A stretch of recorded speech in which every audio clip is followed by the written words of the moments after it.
क्या आपने कभी सोचा है कि परिवार में सम्मान का क्या महत्व है? ये केवल एक संयोग नहीं बल्कि हमारे जीवन की नींव है। जब हम अपने परिवार के सदस्यों की बातों को सुनते हैं, उन्हें महत्व देते हैं और उनके प्रयासों की सराहना करते हैं, तो हम एक ऐसा वातावरण बनाते हैं जहाँ प्यार और समझ का प्रवाह निरंतर बना रहता है। परिवार समझ, सहयोग और सम्मान का प्रतीक होता है।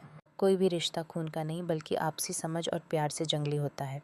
माँ का बिना शर्त प्रेम, पिता की कठोर मेहनत और भाई बहनों के बीच की झगड़ों में भी प्यार छिपा होता है। आज के तेज रफ्तार जीवन में हम कभी-कभी अपने परिवार के प्रति अपनी जिम्मेदारियों को भुला देते हैं, जो एक दीवार की तरह हमें एक दूसरे से अलग करता है। एक दूसरे की बातों को मायने देना वास्तव में सम्मान का प्रतीक है। जब माँ हमें सलाह देती हैं, हमें उन्हें ध्यानपूर्वक सुनना चाहिए। एक ऐसा क्षण जब हम उनकी समझ को मान दें, वो न केवल एक पल का बदलाव होता है बल्कि रिश्तों में गहराई लाता है। जब पिता अपनी मेहनत की बातें साझा करते हैं तो हमें उनकी मुश्किलों का सम्मान करना चाहिए। ये छोटी छोटी बातें एक बड़ा फ़र्क डाल सकती हैं। हमेशा यह याद रखें कि घर का वातावरण कितना महत्वपूर्ण है। जब परिवार के सदस्य एक दूसरे की सराहना करते हैं तो वो एक मजबूत बंधन को और मजबूत बनाता है। माँ का मेहनत भरा कार्य, पिता की थकान या भाई बहन का छोटा काम, सबका एक मूल्य है।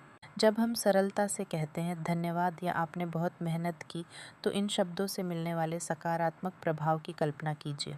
खुद को अच्छा महसूस कराना भी प्राथमिक है। घर एक ऐसी जगह होनी चाहिए जहाँ सभी लोग सुरक्षित महसूस करें। प्यार का एक शब्द, एक मुस्कान या गले लगाना हर बात को मजबूत बनाता है। जब एक सदस्य को अपने परिवार के बीच का प्यार नहीं मिलता, तो वो बाहर की दुनिया में प्यार खोजने लगता है। ये सच है कि कभी-कभी हम याद रखते हैं कि खोने के बाद ही सम्मान की कीमत क्या होती है।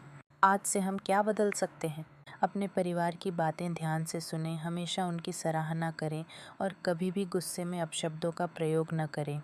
समय निकालकर साथ बिताएं और सबसे अहम, अपने परिवार के सदस्य को धन्यवाद कहना सीखें। यह छोटे कदम हमारे रिश्तों को और भी मजबूत बना सकते हैं। याद रखें, परिवार भगवान का सबसे कीमती उपहार है। इन रिश्तों की कदर करें, क्योंकि जिस दिन ये रिश्ते टूटते हैं या समय बीत जाता है, वो कभी वापस नहीं आते। इसलिए अब समय है कि हम अपनी भावनाओं को शब्दों में उतारें। अगर आप लोगों को इन टॉपिक्स पर और भी ज़्यादा वीडियोस देखना है तो मेरे चैनल को सब्सक्राइब करिए, ज़ोहेब का जहान।